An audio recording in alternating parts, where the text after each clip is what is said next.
Je m'appelle Philippe Guimand, je suis à la fois ingénieur et chercheur au CNRS.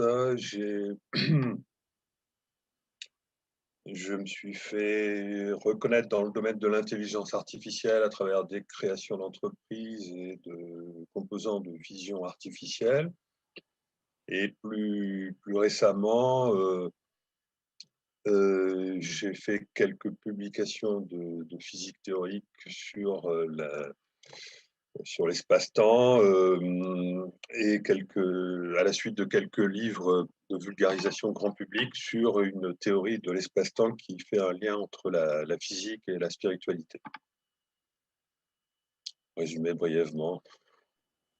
Merci. Alors, vous êtes aussi intéressé à la question de la crise sanitaire, évidemment, comme beaucoup d'entre nous. Vous aviez écrit en septembre 2020 dans le magazine Nexus une sorte de déroulé en plusieurs étapes où vous disiez qu'on avait passé les étapes 1, 2 et 3 qui, je le rappelle, étaient confinement pour éviter l'infection, ensuite déconfinement pour éviter l'effondrement et ensuite masque obligatoire pour éviter le reconfinement. Et la Oui, quatrième étape qui n'était pas encore arrivée, c'était celle du vaccin obligatoire, si je ne m'abuse, pour sortir oui, qui avait l'air d'être une théorie complotiste à l'époque. Voilà. Voilà, justement, j'allais y venir, c'est-à-dire qu'après tout ce temps, les gens ont l'air de s'être quand même beaucoup habitués aux contraintes. Est-ce que vous pensez qu'on y est, ça y est, on en arrive à l'obligation? Est-ce que le reste des étapes que vous avez prévues sur l'avènement un peu d'une société de contrôle et de surveillance est en train de prendre corps? Alors, moi, j'ai pas dit que je croyais que ça allait se dérouler comme ça. J'ai dit que ce sont les étapes logiques par lesquelles il faut passer pour aller jusqu'au transhumanisme. Mais en fait, j'ai présenté ça comme une alerte, c'est-à-dire je ne pense pas forcément qu'on y va, mais par contre, si on ne prend pas conscience de ce que j'ai appelé cet escalier du transhumanisme, on risque d'y aller malgré tout. C'est-à-dire que rien n'est jamais déjà écrit.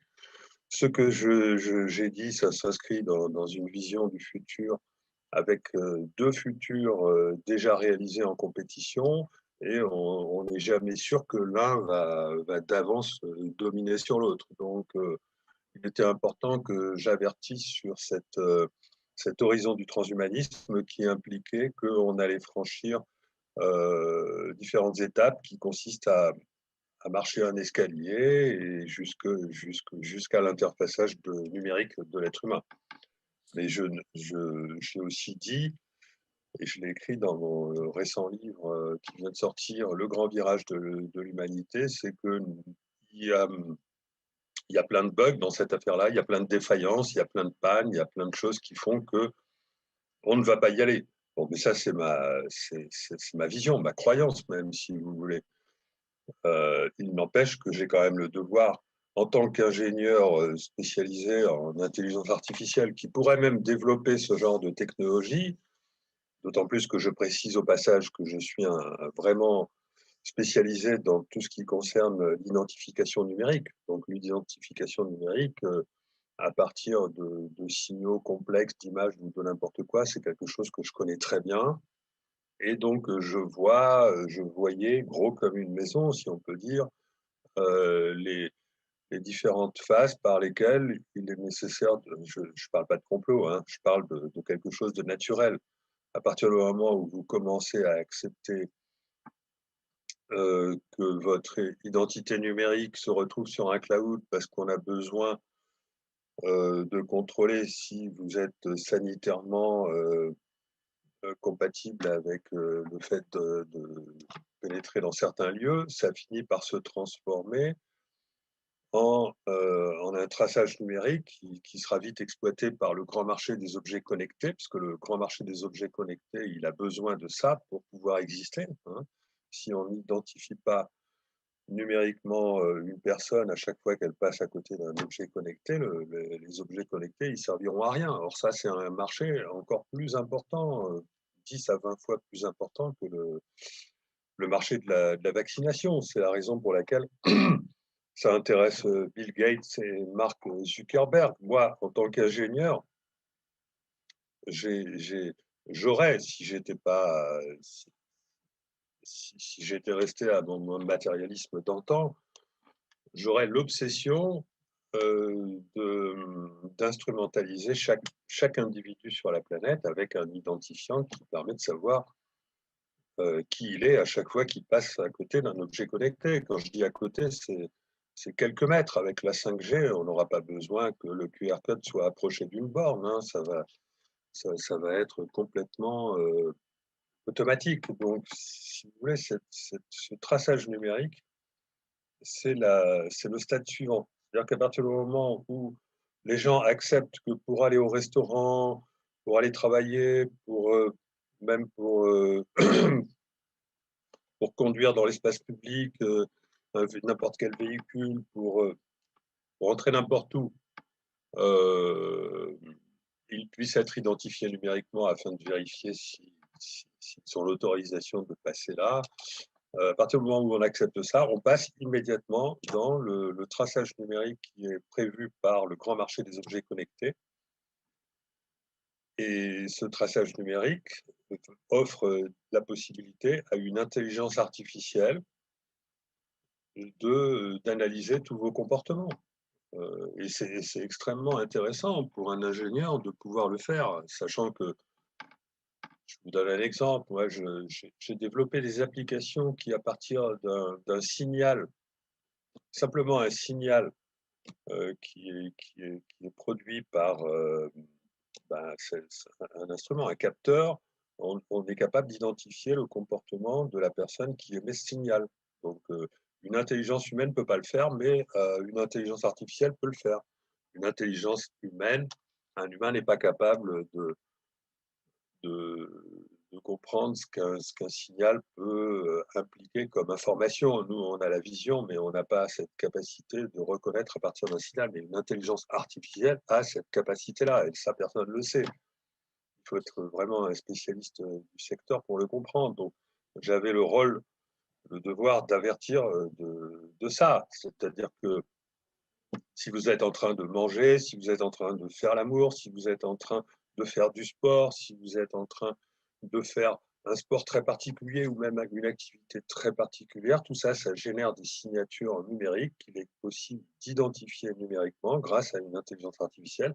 Je sais le faire, et c'est pour ça qu'il était important que je m'exprime là-dessus pour dire attention, il faut faire attention. Si on accepte de se faire tracer numériquement, ça va aller très loin. Et je Alors, précise que le traçage numérique actuel par nos portables n'est pas du traçage, parce que nos portables, ils sont capables de...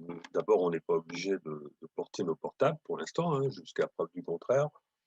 Ensuite, le traçage GPS est extrêmement imprécis. C'est quelque chose qui varie dans le temps, entre 1 et 10 mètres. Ça n'a aucune résolution temporelle, aucune résolution spatiale. On ne peut rien faire avec.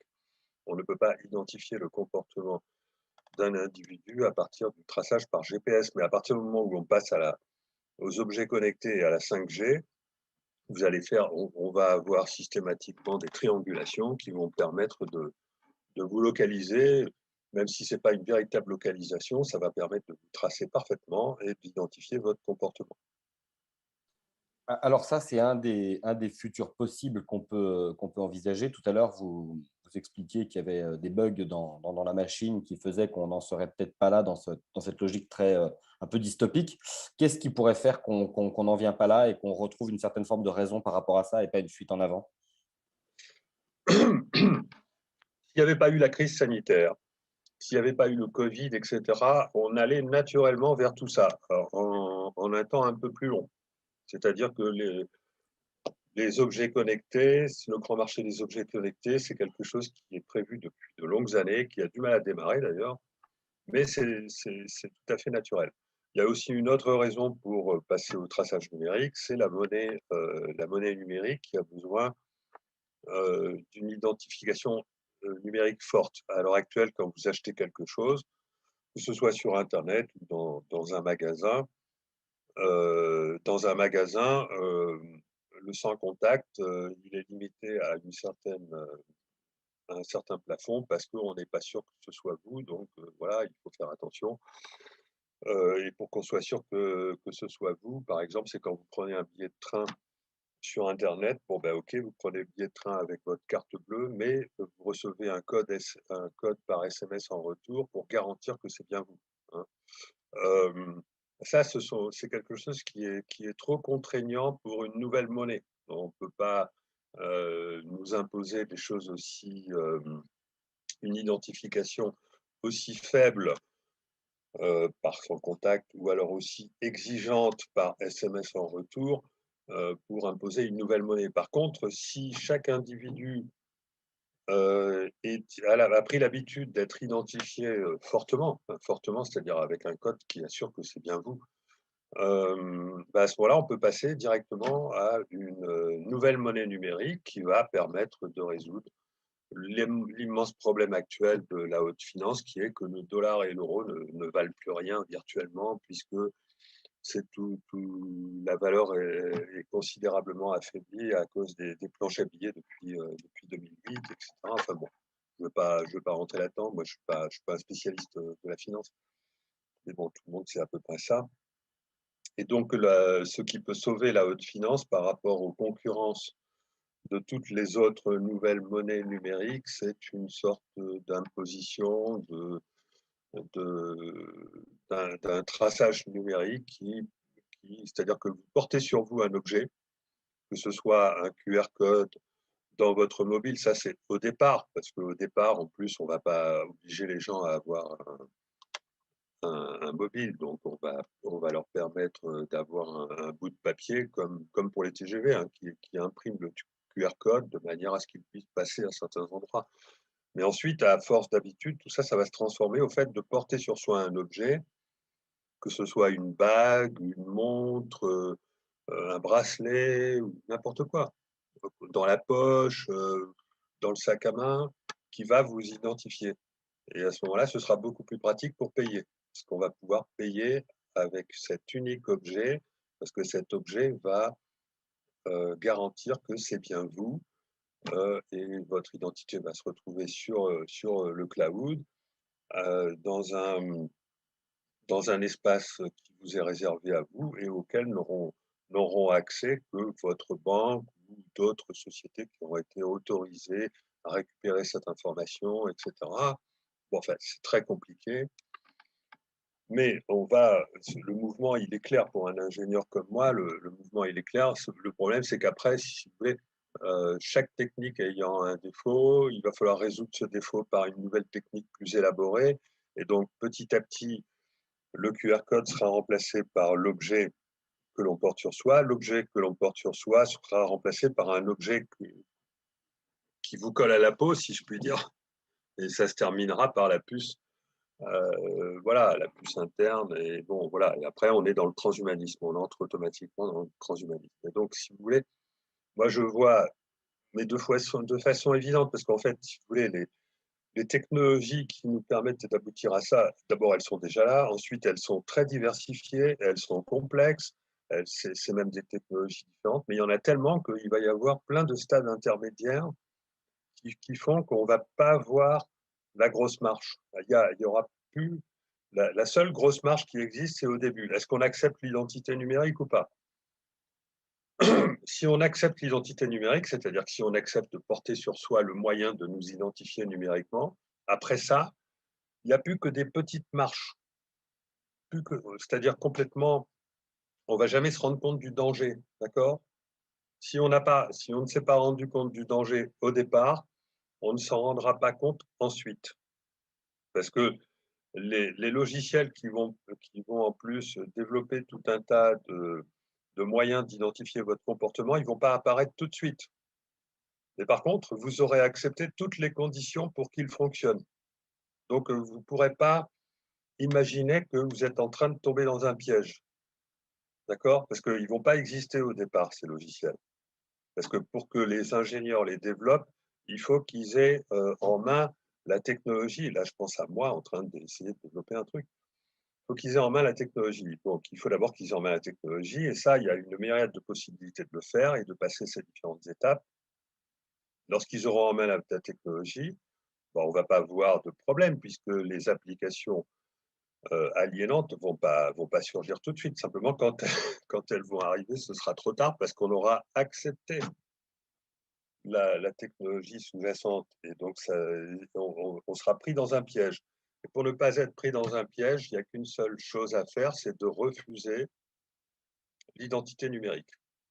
Bon, alors je ne veux pas sombrer dans le complotisme, mais je suppose qu'il y a des ingénieurs sur la planète qui l'ont compris et que donc, bon, ils ne vont pas nous en avertir puisqu'ils considèrent que ce transhumanisme vers lequel on va, c'est quelque chose qui est bien dans leur vision à eux. C'est pas des personnes qui pensent que l'âme existe, c'est pas des personnes qui pensent que l'humain est différent d'une machine biologique, donc ils vont pas voir que quoi que ce soit de mauvais là-dedans, parce qu'ils sont pris dans un paradigme matérialiste qui fait qu'ils ne voient pas de soucis sous-jacents au fait d'accepter une identité numérique. Pour eux, ça leur paraît naturel. Mais pour moi, qui suis un physicien qui a compris que la conscience est autre chose que le cerveau, qui a compris que on ne vit pas dans une réalité qui est telle qu'on nous le dépeint dans le paradigme actuel et qu'on est en plein changement de paradigme, etc., je, je ne peux pas m'empêcher d'interpréter la crise actuelle comme étant le fait que, attention, on ne va plus vers ce futur transhumaniste, mais on va vers un nouveau futur où justement l'humain va prendre conscience de la véritable nature de la réalité hein, et de l'humain, de l'existence de l'âme, de l'existence de plein d'autres choses dont j'ose même pas vous parler. Et, et j'interprète ainsi la crise comme étant une résistance de l'ancien futur qui est en train de disparaître. Et c'est pour ça que c'est un mouvement accéléré, et que finalement, il y a une mise en lumière d'un programme qui, sans cela, serait arrivé naturellement sans qu'on le détecte. C'est-à-dire que tout ce que je suis en train de vous décrire, c'était un mouvement tout à fait naturel contre lequel il n'y aurait pas eu d'opposition. Sauf que depuis que le virus est arrivé, ah ben finalement, tout le monde s'aperçoit qu'il y a comme une sorte de volonté mondialiste de nous emmener vers un Great Reset qui va être ensuite suivi du transhumanisme. Ça, c'est pas du complotisme. Ce sont les livres de Klaus Schwab, le patron du président Macron, si on peut dire, enfin, je simplifie, et de bien d'autres. Voilà. Euh, on voit très bien qu'il n'y a pas de complot là-dedans, puisque ce sont des choses qui sont écrites et qui sont prévues, qui sont discutées. Voilà, évidemment, les médias ne nous le retransmettent pas. Je ne sais même pas si les médias ont la compétence pour faire ce genre d'anticipation. Bon, voilà, enfin, j'essaye de résumer en quelques mots cette vision. Je ne sais pas si je suis clair. Donc, je vous laisse me poser les questions là où j'ai pas. Non, non, c'est Vous voyez? parfaitement clair. Ce qu'on peut en interpréter, c'est qu'en gros, quelque part, certains ont vu ça comme une opportunité justement pour le Great Reset, alors qu'on peut aussi voir ça comme un mal pour un bien, puisque ça permet une prise de conscience par rapport à quelque Voilà, chose vers c'est lequel ça. on glissait. Je dis, c'est-à-dire qu'au lieu de cuire lentement comme des grenouilles, on est en train de cuire tellement rapidement qu'on se rend compte, grâce à la crise sanitaire, qu'on est obligé de sortir en dehors de la casserole parce qu'on cherche à nous imposer, via la vaccination, une identité numérique qui est le plus grand fléau que l'humanité puisse avoir, devant lequel à laquelle l'humanité peut être confrontée. C'est-à-dire que, pour résumer, j'ai compris en tant qu'ingénieur spécialiste, en tant qu'ingénieur spécialisé dans l'intelligence artificielle et en plus dans l'identification numérique, j'ai compris qu'on avait un piège devant nous du fait que les applications qui vont nous transformer en esclaves, elles vont arriver après que nous ayons accepté ces technologies pour des raisons qui vont nous paraître acceptables. Mais ce sera trop tard au moment où ces logiciels, c'est-à-dire ces technologies plus élaborées de contrôle et d'identification du comportement, ce sera trop tard parce que tout sera là. Oui. Parce que euh, la technologie va se mettre en place au départ pour nous amener vers cette identification numérique qu'on porte sur soi tout le temps, avec plein de variantes. On va y voir que du feu. Enfin, on n'y aurait vu que du feu si. Hein.